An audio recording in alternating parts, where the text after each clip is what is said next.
Mini Green Power, l'idée, c'est d'apporter une solution pertinente en complément des autres énergies renouvelables pour remplacer les énergies fossiles, notamment le gaz et le fioul.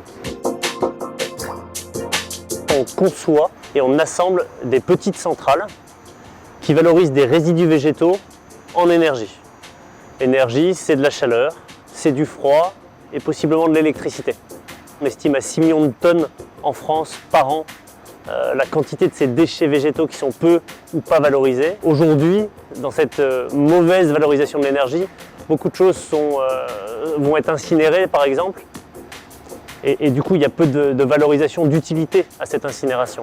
Alors que quand on va faire de la matière, du compost, ça sert des agriculteurs. Quand on fait de l'énergie, on peut servir des collectivités, on peut servir des industriels. Nos centrales vont consommer entre 1000 tonnes et 20 000 tonnes par an de déchets végétaux pour chauffer entre 200 et 2000 personnes.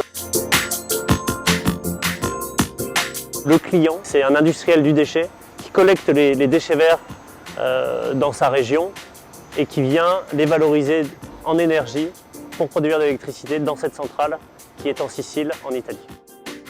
À l'international, et notamment dans les pays tropicaux, Mini Green Power est très pertinent sur la production d'électricité parce qu'en général dans ces pays, l'électricité est très chère et la biomasse est assez importante. Je pense qu'à l'avenir, effectivement, les énergies renouvelables et notamment la biomasse va vraiment se développer.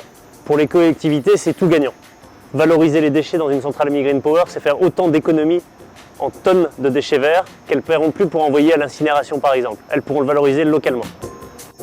Avec l'énergie produite, c'est autant de gaz, autant de fuel que cette collectivité ne consommera plus.